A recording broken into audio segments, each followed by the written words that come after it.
Behind the Cape, got some John Wick news. So we already know that Ballerina, the John Wick spinoff, is supposed to start sometime next year, or Mhm. supposed to come out sometime next year. So they'll probably be working on that pretty soon. They got the Continental, which should be I think later this year, which is going to be the miniseries on Peacock. But apparently they are already early in development on John Wick 5. Okay, as long as we're not going to undo Wick's death in four, I'm all here for it. If we're going to deal with the leftover characters in the Wick universe, post John Wick's death, and we're still just naming the movie John Wick, cool. Or if John Wick 5 is maybe a prequel, I think that's the most likely. I think a prequel is the most likely. Young John Wick in Russia. Yes, please. Well, I mean, one of my favorite scenes was when he went back home. He had to convince those people to stake him so that he can fight the consigliere or the whatever that guy was. I think a prequel is the best way to go overall. Or maybe we follow Mr. Nobody, see what he was, what he had going on. I'm thinking Nobody, Homeboy's daughter. Some of those characters will probably show up in these series too. Sure. Not the Continental one. The Continental one, I think, is a prequel. Yeah. I think that's supposed to be from Um, like the 70s, if I'm not mistaken. but the other one, the Ballerina, maybe. I just don't want them to undo the death because it was a. The first four Wick films are a perfect chronology, and we shouldn't try to Fast and Furious this shit. Like, please, just don't do it. I feel the urge. You see Sharknado out there, aka Fast and Furious, racking it up, and you're like, well, we can do that. We're better than them. Don't be them. Be For sure. better. And better means not making 10 movies because you can. You know? That's fair. That's a hell of a segue to the next thing I was going to bring up is the fact that there was supposed to be someone in Fast X that just didn't make it for whatever reason. Probably because they were working on their movie. Keanu Reeves was supposed to be a villain under the obvious Jason Momoa villain that we got. And so he was supposed to be in Fast Under? X. I don't have time for this.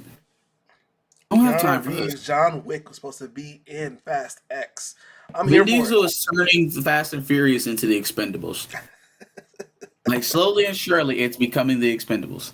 But like the younger version. For sure. But I'd be all here for Keanu Reeves being a villain in Fast X Part 2. Would you? Would you though? I haven't seen any of the other movies, so it wouldn't really impact me whatsoever. I'm good. I'm good. All right, let's talk Little Mermaid. There seemed to be a little bit of an audience score controversy, being that earlier this week it looked like it kind of started off at a high 80, then made its way up to like almost a 94, 95, and seems to be a little bit of controversy behind it. So it's interesting, right? Because it's been stuck on 95 for a couple of days now. And people are like, well, there's no way. It's no way. It's no way it can stay there. I mean, I personally don't dip into the Rotten Tomatoes pool negatively or positively when it suits me. You know what I'm saying? Like it is a fan tool and it is also a critic tool. With it being a critic tool, it means that it can be manipulated, which means there are agendas behind it. There means that you may not always be getting the best or the full body picture of it. The audience score is supposed to balance that out. Now, even within that, we never really trust Rotten Tomatoes. We consistently dog them. My thing is that when this thing was climbing initially, when it started out in the mid 80s, there was no impropriety. When it broke 90, there was no impropriety. When it got to 93, when I saw it, there was no impropriety. It gets 95, and now like everybody's like, "There's no way." Well, okay, all you no wayers, are you saying there's no way because you had a different outlook of the movie? Because you saw it and you didn't like it, and there's no fucking way like they're artificially boosting the score based off of what I saw? Or did you talk so much shit about the movie in the lead up? And if it has a high audience score, Now you're worried about being seen as the person who's on the opposition of a popular movie. Like just like we're talking about Holly weird agendas, the people that y'all watch have agendas as well. They have agendas as well. And as much as they rant and raved against this movie, for it to have a very high audience score runs counter to their narrative. Because their idea is, ew, black, we hate it, won't sell, woke or broke. Right? And so a good audience reception kind of doesn't fit that narrative. Mm-hmm. So it's always funny to me when Rotten Tomatoes gets brought in as a relative source, positively or negatively, right? Because you'll definitely downvote it or you'll definitely dog it every time they have some wild take on there or they have some wild percentages on there. So then why is Rotten Tomatoes the barometer at all? Why are we even... How about just go see the damn movie? Yep. How about just go see it? Or don't. And if you're not, then what the audience reception shouldn't fucking matter to you anyways. At all. The more interesting thing to me than arguing about Rotten Tomatoes has been the box office. Because even though they had, a seemingly low projection of around 200 million in their opening weekend, it seems they even undershot that, and they're under a lot of the other Disney classic, live action remakes. Yep. And so, fair is fair, right? I want to give Little Mermaid a shot. We'll probably see it here in the next couple of weeks, but I'm not going to sugarcoat it and tell you that it's something that it's not. Audience scores be damned, box office is king. Mm-hmm. And so, when you look at 190 million from Lion King in opening weekend, you're looking at over 300 million worldwide for Beauty and the Beast, 200 million for Aladdin. $180 million for opening weekend is not very strong, especially when you're counting in that was with the holiday. That's with Memorial Day. They had a whole extra day to go see this movie. Mm-hmm. So now we got to look at it honestly and say you're reimagining or you're reinventing of characters, whether it was done in earnest or not in terms of trying to be more equitable in who you're putting on screen. I have questions on whether or not that was the case because, yeah, we went black, but only kinda, Yeah. Still somehow had a white dad, from what I'm hearing. Spoilers, sorry. Well, it's been shown most of what I'm about to say has been shown in the trailer. Yeah. Still found a way to have a white dad, and then some way had non-black or white sisters. Mm-hmm. Love interest was white, but had a black mom. So it's like, no, we just gonna convolute this whole thing. Yeah. And it's one thing to sell this fantasy of this, this post-racial America that doesn't exist, right? Like, I can tell you here, as a black man, it's not a thing, right? It's one thing to fantasize about it and put it into your fiction. It's another to try and tell you what that post-racial America or post-racial society looks like. And so there's a certain unbelievability to it, or I'm sure that's not a word. There's a certain deniability to it, or some sort of belief that you have to suspend to it because it's like, okay, yeah, you gave us a black lead, and I guess typically in that you would expect her family members to be black, right? Yep. I mean, the actor herself is a black woman with a black father and a black mother. Mm-hmm. Why is that so hard to do? Yeah, we're trying to be diverse and inclusive, and our way of doing that. We're going to give you a black lead for Little Mermaid. Okay, great. Her supporting cast, her father's going to be white, her love interest is going to be white. The love interest's mother is going to be black, right? More black people, right? And then, we got the whole melting pot of sisters. So everybody gets a piece. Is that how it was with Ariel originally? Was it this big melting pot of everybody gets a piece and gets to be involved? Was Ariel's dad black? And even furthermore than that, if Ariel ended up being white, you think her daddy would be black on screen? Do you think she'd have any black sisters? Or would her appearance match what she or their appearance match what she is, just for the sake of continuity, just for the sake of what it actually is? They'd have no problem having a white love interest with a white mother. So, and it's really weird. It's because like you have other black people in the cast, but you literally will not configure it to have a solid black family unit within your fiction, which seems very decided in it to me. That's not how everybody else has to digest it. But it seems very direct and very purposeful to construct it like that, because when it's your white counterparts, your Asian counterparts, whoever, Hispanic, you don't seem to have a problem with setting those family units to mirror what they look like in real life by the vast majority. Not decrying interracial relationships at all. I'm not saying that I have any particular problem against it. This is not where that conversation is going. I'm saying for the purpose of you trying to put representation on screen, if we give everything for our white characters and we form it a certain way to make it mirror what life looks like for that group by and large in real life, that should be what it is when you decide that you're going to be more inclusive and diverse and let a black lead give it a chance. But all too often what we see is, we got a black lead who's going to be out of their own body for 3/4 or 2/4 of the movie. 2/3 of the movie.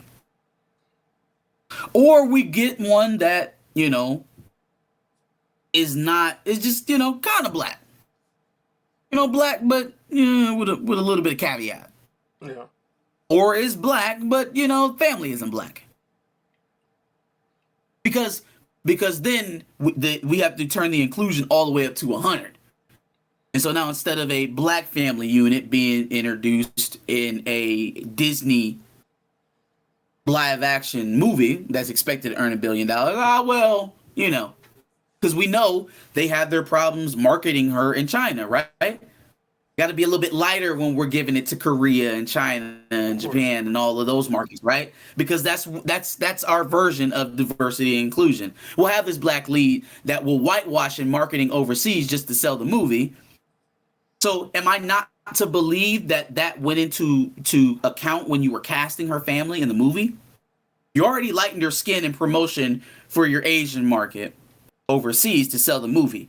Am I not to believe that maybe you thought, it'll be a little bit more palatable for white audiences to accept a black Ariel if she's offset by a bunch of other characters that aren't black? Maybe it'll be less abrasive. We don't want to do Wakanda under the sea here. That's the vibes it's giving off. We're going to be black, but not too black.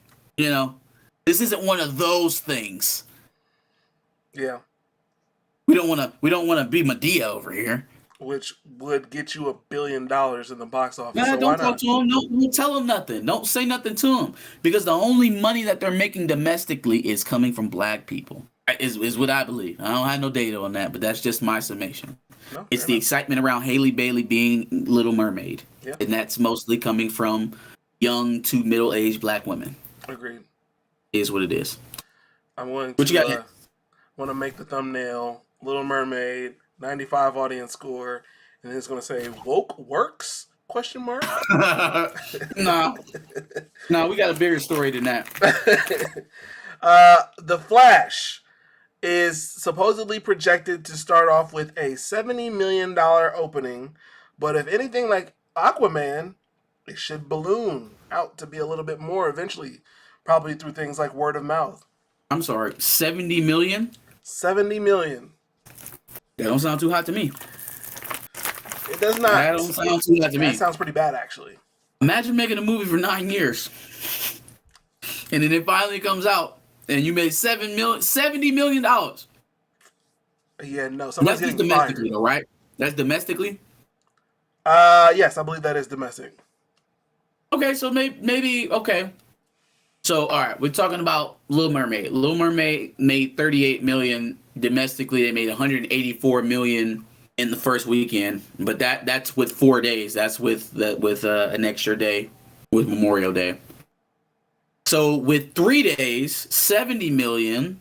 Maybe they get about $250 in 3 days. It wouldn't be an awful start. It wouldn't be what they wanted or expected. But if they can get to 250 for the opening weekend, that's water level, I feel like. Here's the problem though. Little Mermaid was expected to make 200 to 250 million dollars worldwide in its opening weekend. It ended up coming in at 184 with an extra day. So if we're saying the Flash is of the same type of flash in a pan in a trailer and then fizzle out when it actually hits the theater, like Little Mermaid is seeming to be, then maybe they shoot underneath that 70 million and come in at 50. Okay, you make 50 million domestically, you're getting pretty close to what the Little Mermaid just did, which means you're south of $200 million open, which means not good things. Now, the international projections haven't come in yet, but yeah, no, that'd be pretty disappointing. I can't imagine they're all that. Well, it may be better, but I don't think it's going to burn down the house. Yeah. I don't think they're going to be expecting to bring in north of $300 million in the opening. Yeah, I would agree. At best, they're expecting a $200 to $250 million opening. Well, for their sake, for somebody's job. Best. Somebody's getting fired if they come in at 70. Who you gonna fire though? The movie was already in the works before the new CEO even got there. Oh well, we'll see. All right. And then in other DC news, Superman Legacy is supposedly going to include Brainiac, not as the main villain. I think that's still supposed to be Lex, but as an accompanying villain of some sort. James Gunn, man, I have to I will give credit where credit is due. He is not pussyfooting about his direction. Now, I think it's much more important in the first movie of a Superman movie to establish Lex, especially because of where we are in our chronology of Superman movies. Like, we're at a point where certain things to even layman Superman fans are just synonymously tied to this character. Smallville, The Ranch, Metropolis, Lex Luthor, Lois Lane. Those aren't things that you have to necessarily re-explain to people. They're attached to him as much as the S symbol on his chest in the cape. So in that interest, I don't feel like we really need a retelling of the story. Retelling of who Clark Kent is and like, I feel like we could hasten that pace a bit and just get into some classic Superman storytelling. I feel like that would be more exciting than retelling the story, right? I feel like that's the better way to go.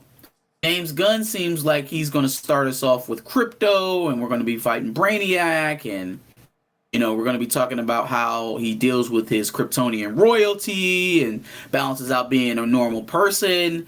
It's like he's taking swings. He's taking bold moves. They just aren't bold moves that I necessarily see playing out well in the first Superman movie. Yeah. If you end up having a Krypto to Superdog at some point, cool, it'll be a nice little add-on. But like, if Krypto is annoying or if Krypto doesn't look well in the CGI or it looks cheap, you're giving somebody to meme your initial Superman movie. You're creating a memeable situation. And I don't think that people of James Gunn's generation think about that too much. You know what I mean? I don't think that's something at the forefront of his mind. But if it even looks crappy in a teaser trailer, that will be all anybody talks about for like several months of your movie leading up to it coming out. You need Superman Legacy to go off without a hitch. Yeah. You don't need it to be delayed. You don't need there to be controversy around it. You don't need it to have a MODOK-like situation. Or Sonic. Nor do you need a villain like Brainiac, who's a sizable villain in DC, to be nerfed so that your baby Superman can get his first win off in his opening movie. You don't need stuff like that. That's not the type of criticism you want to be taking early on. Nobody hates Lex Luthor as a villain. And if you're a Superman fan, no one. It's a no lose situation going with Lex in the first movie to me. And arguably, they've already had their hitch, their controversy, in that it's not going to be Henry Cavill. So you can't afford anything more than that. Not if this is going to be your flagship reset to the entire DC universe. Yeah, agreed. So the writer strike has pretty much created havoc everywhere. Obviously, delays and firings and all sorts of shit going on because of it. One of the things that's happening despite it is that we're looking at potential directors/writers for Secret Wars, which is coming up in 2025, 6. And Jon Favreau is on that list. Sam Raimi is on that list. Thoughts? I mean, if this is true, that they're finally getting serious, and then maybe some of the reports they were saying about them using the writer's strike to kind of clear house on their Rick and Morty addiction that they have over there. Maybe they're getting serious.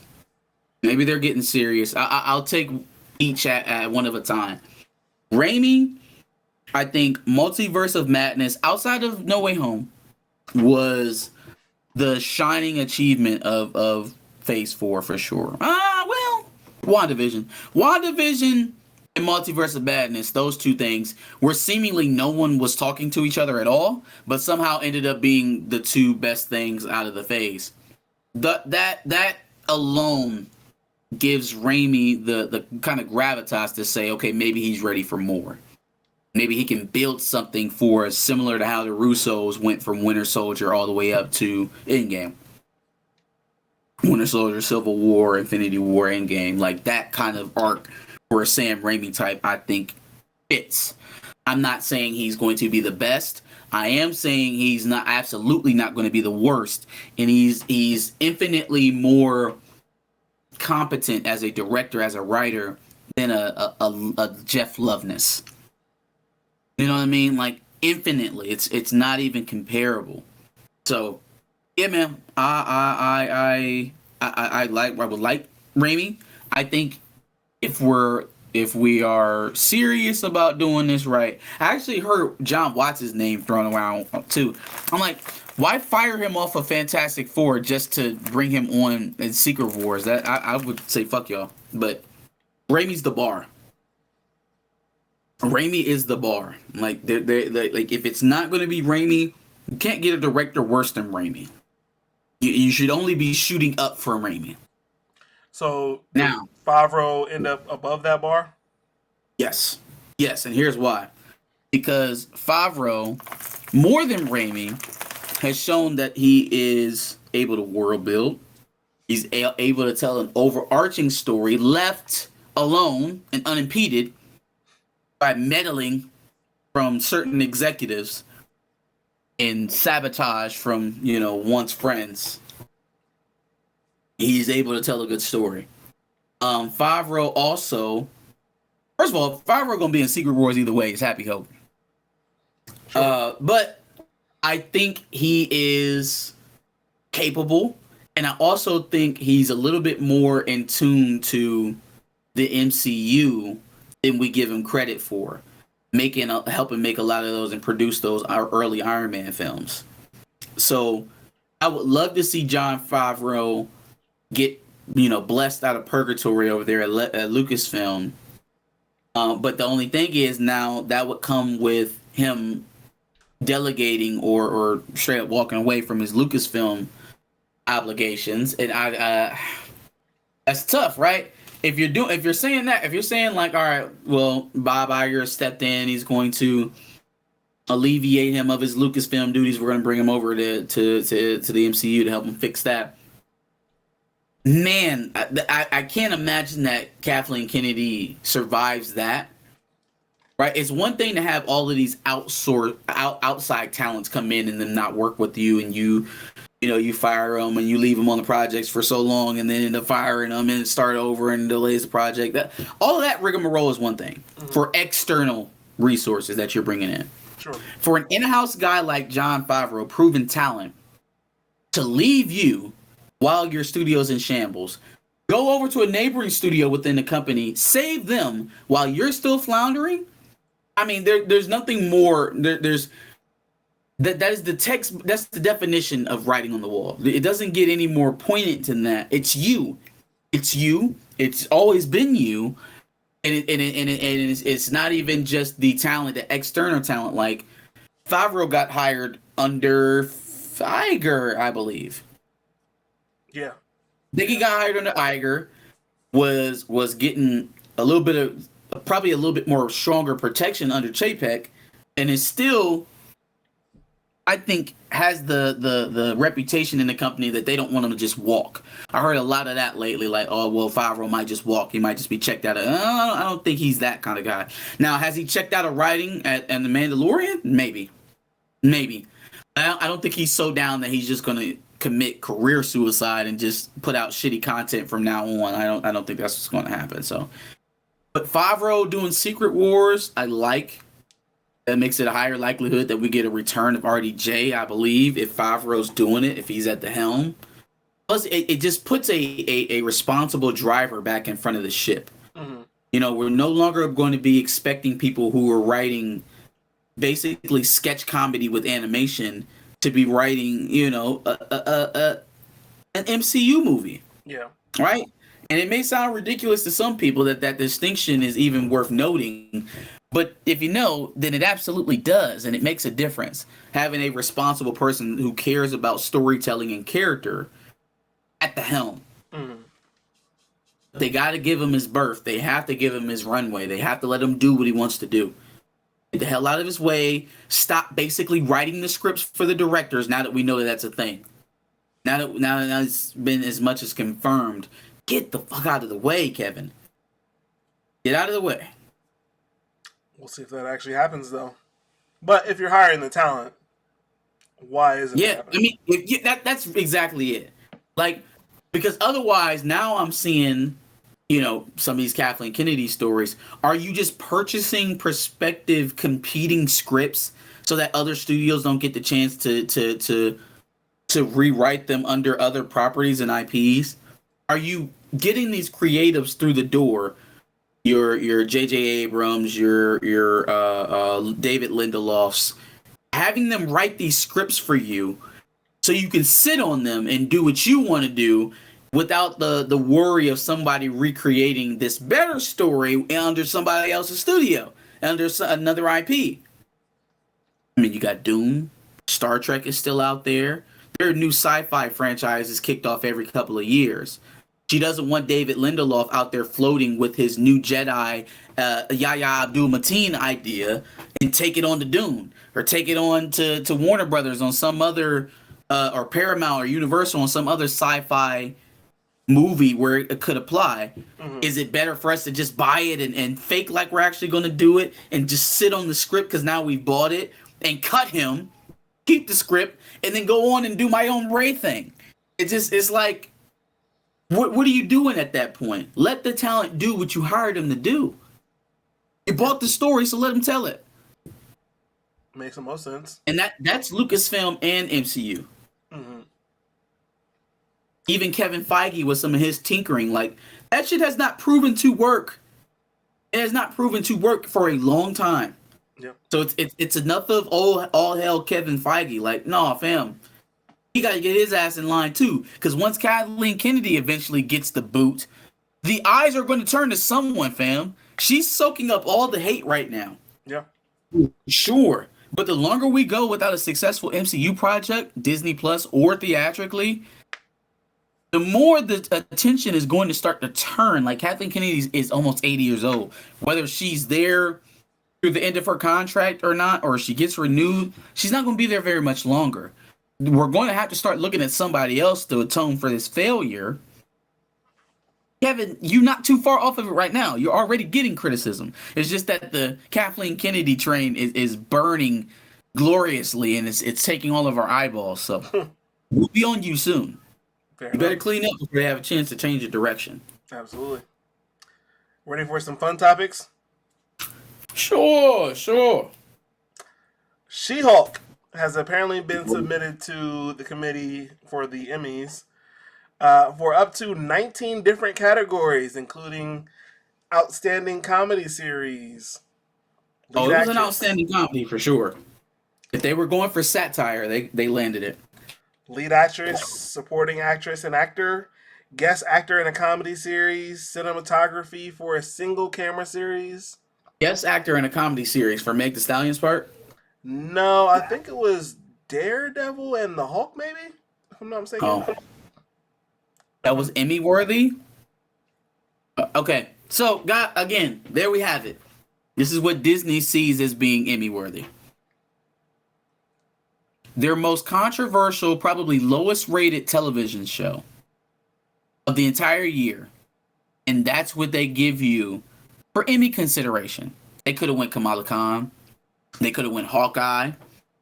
They could have went. Man, what else have they put out? They literally could have put out anything other than She-Hulk, which has to have been the lowest rated and most hated television show that they produce on that streaming service. Are you kidding me? Are you kidding me? Come on, man. Come on now. So, yes, to confirm, guest actor in a comedy series are actors reprising their roles from elsewhere in the Marvel Cinematic Universe. Mark Ruffalo as Bruce Banner the Hulk, Benedict Wong as Wong, and Charlie Cox as Matt Murdock. Okay. I guess Wong was okay. Look, man. I had better hopes for that show initially when everybody was ranting and raving about Jen's speech. I kind of brushed it off. I was like, that's an obvious setup, man. Like, that was way too one-sided of a summation for her to stick that way and stay that character by the end of the season. She's setting it up for a big character turn. She's eventually going to apologize for Bruce for that, say that she was wrong. Boy, that chicken never roosted. That chicken never came home to roost, boy. She only got more unbearable episode after episode after episode. And it was a shitty way to develop a character. It was a complete oversight by Kevin Feige and anyone else producing that show that the director had open disdain for writing court scenes and had no wherewithal or even a want to or motivation to investigate how the law works and how court proceedings work, and actually actively made fun of the fact that no one cared or gave a damn. And we're writing a show about a lawyer, right? One of the most interesting things about the potential of that show is that we could be showing the MCU from a legal perspective, like how certain people who fight supervillains or supervillains themselves might need legal protections and things of that nature. And instead, we wasted it on twerking with Meg The Stallion and you know, dating guys on Tinder. It was just like, yeah, it's not important for us to know how the law works for a lawyer, but what is important is that she picks up guys, that she's better than her cousin at just about everything, and that she never has to atone or have a pitfall. That's what we're going to focus on. So I guess it's probably not a good thing that they've also submitted for directing for a comedy series and writing for a comedy series. Those are also categories that they submitted for. Yeah. Worst writing I've seen from any show that's been produced on Disney Plus. I'm not even. It's worse than Willow. It's worse than Strange World. It's the worst. It is unimaginative. It is dismissive. It's very unaware. It's very detached and unaware of how bad it really is. To the point that they are actively talking about to the people who would criticize the show preemptively. They put in a part of an episode where they are preemptively criticizing people that they know are going to criticize the show. I don't know what school they went to or where they learned marketing, but actively antagonizing your customers in the season finale of your show is probably not the best idea, like, ever. You know, maybe I missed the F-bombs in Shakespeare and Hemingway at the end of the book, but you know, I just don't think that's the way of pitching a product, you know. I would agree. Elizabeth Olsen, who famously plays Scarlet Witch in the MCU, Mhm. Yes, tells sir. any future prospective cast people joining a Marvel cast to only sign up for one project. Now it sounds crazy, it sounds funny, just off rip, but seems that she's wanting to tell you that you sign up for one, then you have a little bit more creative control for where the character goes from there. Well, yeah, you get the character seen in a prominent role. You do one, and then they start brainstorming on where they're going to go with the story next. All right, well, we want to use this character again. Cool. You're going to have to pay me another 20 million and some points and some little something on the merchandising. You know what I'm saying? You have more bargaining power. But if I come in and say, "Oh yeah, we got a 3-project deal," well, it sounds like that might have been what Yaya did with Disney, not just with Marvel, but with Disney. And so now his multiple project deal is God knows what. It could end up being Wonder Man and a couple other MCU projects. It could be Wonder Man, Lucasfilm, Wonder Man. We don't know. But he's also sitting around waiting, not doing anything currently. Yeah. Very undefined. At least if you got that one project, it gives the studio a little bit more of a reason to do it immediately because their entire investment is set to this one project as opposed to 3 prospective projects that may or may not be in development. That makes sense. Yeah. My final story is Halle Berry taking a thirst trap, and not a typical thirst trap for Halle Berry, one that includes her with Storm's typical white hair, which had everybody in a frenzy. Seems like she might be in Deadpool 3 as Storm. Better just be for Deadpool 3. There's one thing for the new plan of Wakanda to replace, the black woman that you tried to pitch us before. Oh, she didn't do well, so let's move on. Now we're going to use Storm. We were allergic to Storm in the MCU when T'Challa was there. And now we need a new leader since we killed Ramonda as well. Oops. Oh, and we deleted the scene where Okoye was potentially going to be vying for the throne too. So, yeah. We was basically playing Russian roulette with all the black women that we had at our disposal. And guess what? None of them hit. So we just going to grab another one out the bucket. It's bad enough that that's what we're doing now with the characters trying to lead Wakanda. But don't let it be Halle Berry. We have some fondish memories of Halle Berry in the X-Men franchise. Let's just leave it at that, okay? The next Aurora Monroe I see in the MCU, I want her to have in heavy African accent. Thick. She should be a darker skinned woman. She should look like she hails from the continent. Halle Berry, as much as I'm sure she loved playing that character, had some obvious flaws as being Aurora Monroe, mainly stature and dialect. I'd like to see those things cleaned up if Storm is to be brought into the MCU. You know what I mean? Let's leave the Deadpool stuff where it's at. And then if that's the way we're going, are we canonizing all of the Fox X-Men now? I mean, X was in Which in Doctor that case, Strange. why? Well, no, that wasn't enough to canonize it though, because I guess while the Fox contract with those actors was still in place, any MCU project, including the X-Men, had to use those actors, and that's why we got the Patrick Stewart Xavier, right? So that's an alternate universe kind of thing too.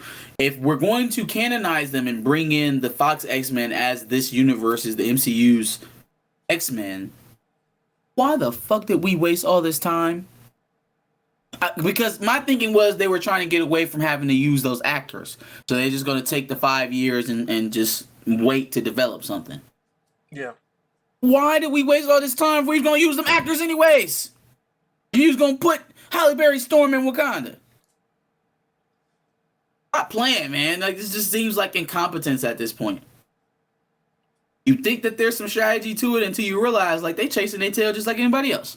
That's it for me, man. Give us your thoughts on everything discussed here in Behind the Cape in the prompt below. Make sure you like, share, and subscribe. Come back next week. We do this every week, once a week. Make sure you hit our playlist for Behind the Cape, where we've discussed Marvel, DC, and the like rumors, news, things of that nature. And then make sure you subscribe for more, like you said.